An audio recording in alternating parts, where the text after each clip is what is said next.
E aí, pessoal? Eu sou o professor Daniel e hoje nós vamos estar falando sobre características da pesquisa na área de ecologia, né, da produção de conhecimento nessa área, né, nesse ramo das ciências biológicas. Tá?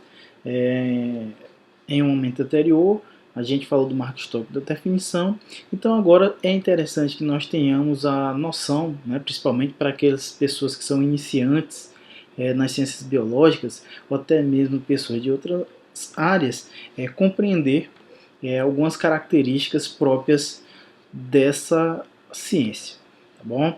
Então, vem com a gente. Então, pessoal, para caracterizar, né, os estudos em ecologia, nós vamos estar tratando das escalas, da diversidade e do rigor, né, em estudos ecológicos, tá bom? Então, no primeiro momento, vamos estar tratando da escala biológica, né, que ela pode se dar em termos do organismo. Para isso, a gente traz como exemplo esse artigo, né, que foi publicado em 2017, que é denominado, né, cores da guerra. Né, sinais visuais podem influenciar né, o combate, né, a luta entre né, a libelinha Tigragrion arachnigro. Tá? Nesse estudo aqui, né, Diogo, né, e colaboradores testaram, né, verificaram se a coloração existente em libélulas proporcionava uma melhor capacidade de ganhar a disputa. Tá? Então, eles verificaram isso, né, entre organismos dessa espécie de libélula. Tá? Então, a gente está vendo aí que uma das escalas que pode ser trabalhada em ecologia é do organismo. Tá? Além do organismo, pode ser trabalhado a população, né? Ou seja, um conjunto de organismos da mesma espécie. Para exemplificar esse caso de escala, a gente traz aí esse estudo que fez um registro, tá, de uma espécie de formiga chamada Atta sexdens, né, rubropilosa, tá? E né, um formigueiro foi encontrado atacando, né, a planta conhecida como noni. Tá? Então aqui, por exemplo, veja, a gente tem uma população, né, vários indivíduos lá no formigueiro, e essa ação deles nessa planta. Então, outra escala, né, que você pode aplicar os estudos é relacionado à população. Além disso, podemos também aplicar o estudo no âmbito da comunidade, ou seja, várias espécies reunidas em determinado, né, ecossistema. Tá? Exemplificando, nós temos esse estudo aqui que são né, os gradientes ambientais agindo como filtro da composição de insetos aquáticos. Tá? A, a autora, né, Caroline Viana, ela buscou identificar que variáveis ambientais existentes no riacho influenciavam a composição de espécies. Né? Composição de espécies a gente tem que relacionar que é a riqueza de né, espécies, bem como a abundância e está distribuída espacialmente e dentro das espécies. Tá? Né, esse estudo realizado na cidade de Caxias, né, no Maranhão. E nós temos também, em termos de escala, a escala do ecossistema. Tá? No caso aqui,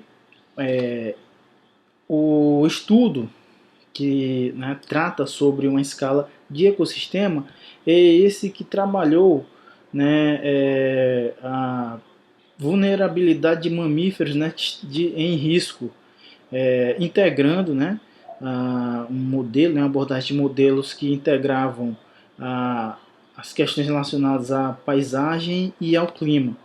Tá?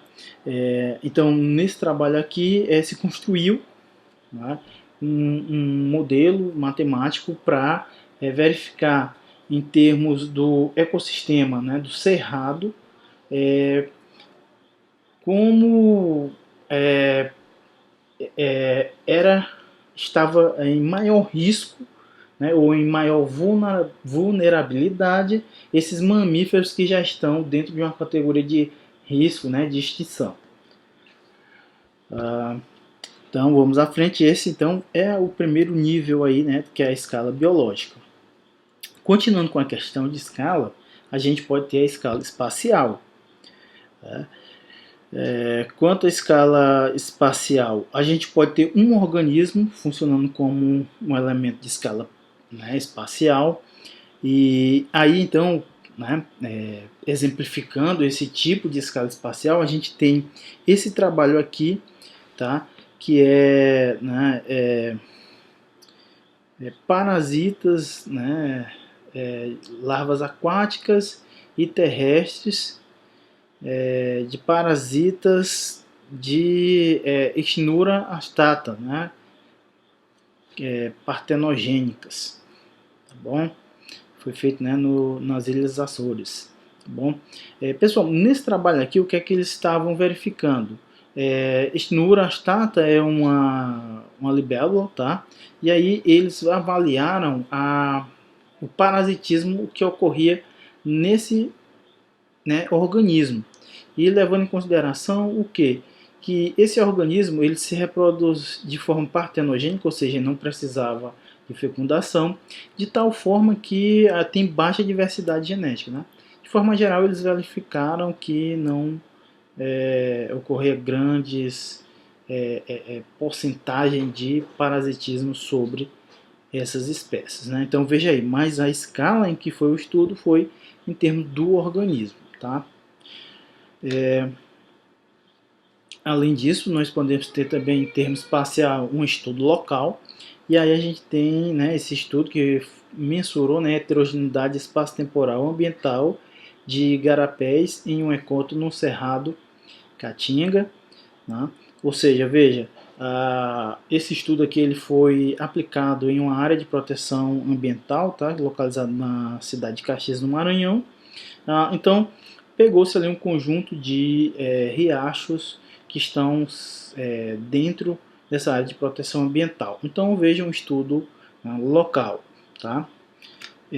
Mas podemos também ter os estudos, né, regionais. Tá bom?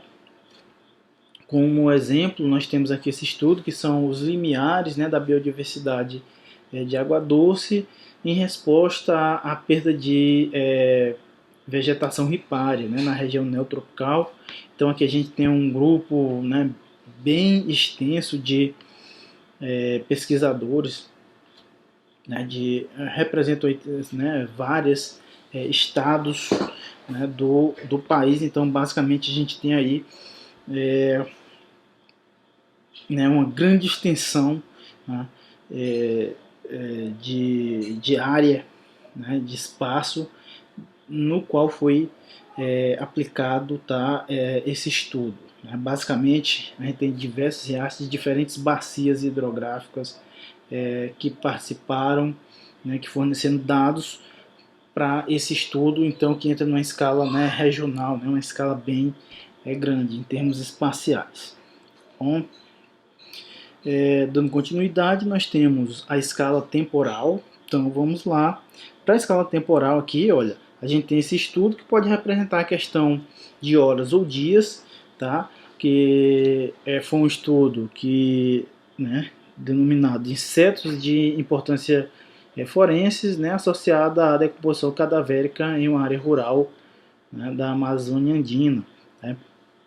Então, nesse trabalho aqui, basicamente, os autores buscaram verificar nos cadáveres, né, em 3 cadáveres de porcos, a cada 5 horas eles coletavam lá os insetos que estavam associados a esses cadáveres. Então você vai verificar que essa escala ela pode ser considerada, né, temporal, que vai desde horas até dias. Né? Então é uma questão de sucessão. Né? A cada recorde de tempo, eles foram verificando que organismos, né, que espécies estavam presentes lá nessas carcaças, né, nesses cadáveres. Tá? Podemos ter um estudo, né, que leva em consideração as estações.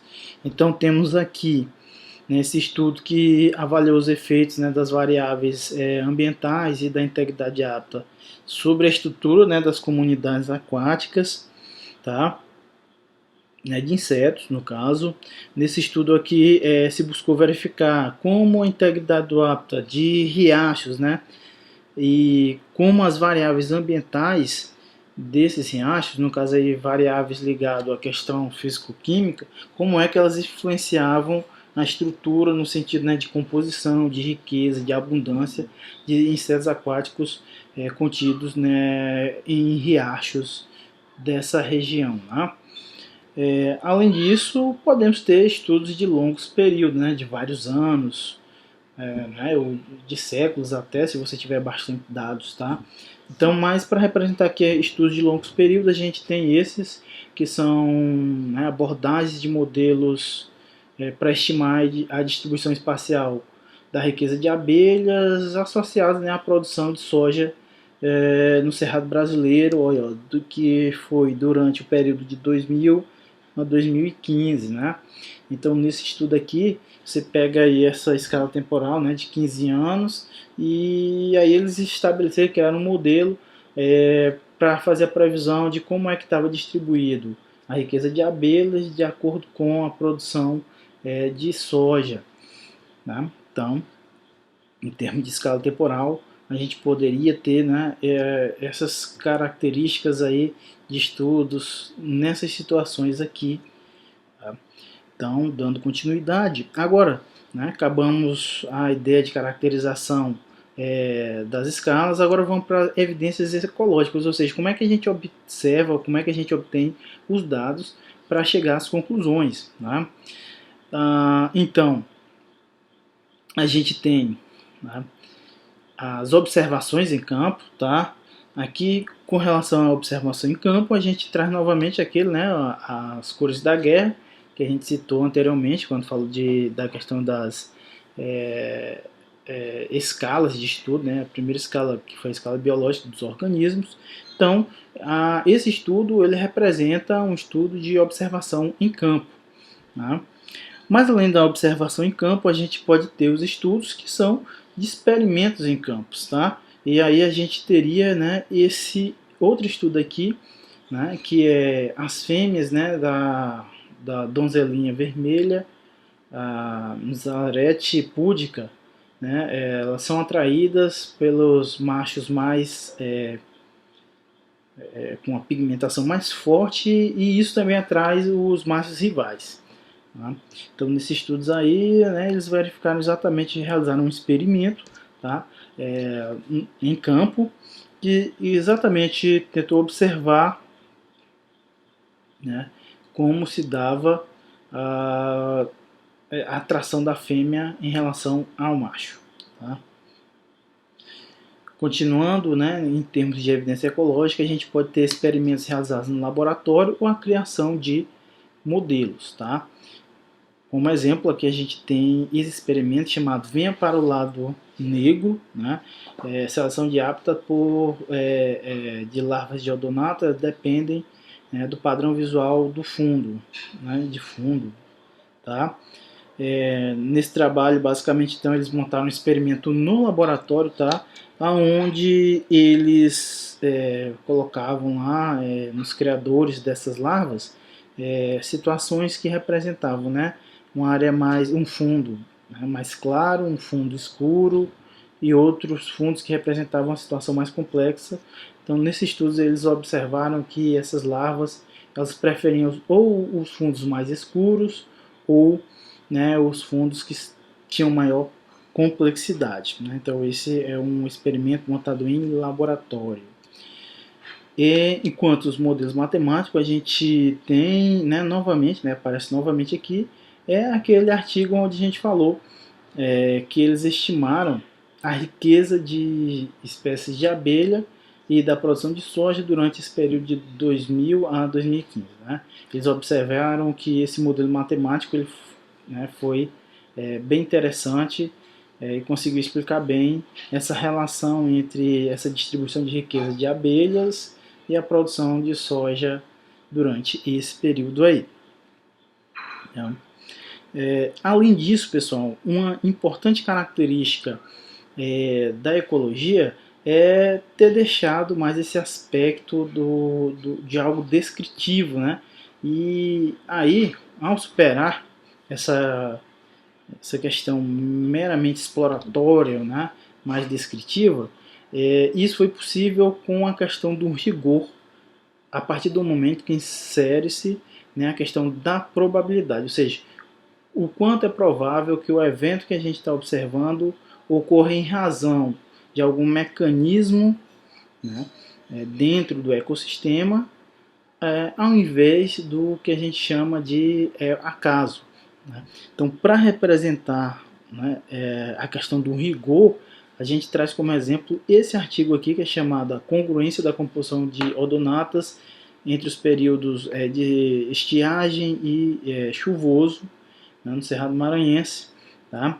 Nesse trabalho, né, o autor aqui, Lucas Moura, ele tenta avaliar, né, o quanto é que riqueza e abundância são similares entre as estações ou não, né, o quanto elas coincidem, e bem como a composição, o quanto é que ela coincide, levando em consideração essas estações. Então, olha só, aqui a gente vai perceber que ocorre a introdução, né, do uso da estatística, né, ou seja, de elementos probabilísticos. Então aqui, por exemplo, a gente tem esse gráfico mostrando a questão de uma média e um intervalo de confiança em relação a essa média. Né? A gente observa a questão aqui, ó, de um valor T e de o valor de probabilidade de ocorrência, o quanto é que se aproxima de um acaso ou que isso é explicado por algum mecanismo intrínseco ao ecossistema, né? Tá? Aqui, ó, a gente observa outro tipo de estatística, né? O valor m quadrado, né? Que dá a ideia de um valor estatístico, o valor, né, de P, o valor de probabilidade, tá? Que busca explicar o quanto é que essa situação que a gente está observando, o quanto ela pode ser explicada por acaso ou o quanto é baixo a probabilidade do acaso explicar aquilo que a gente está observando. Então, né, fugindo um pouco daquela pensamento, né, das pessoas que estão lá do ensino fundamental, do meio, achar a ecologia é um aspecto mais descritivo, a gente vai ouvir os conceitos e ficar repetindo o conceito. Na verdade, não.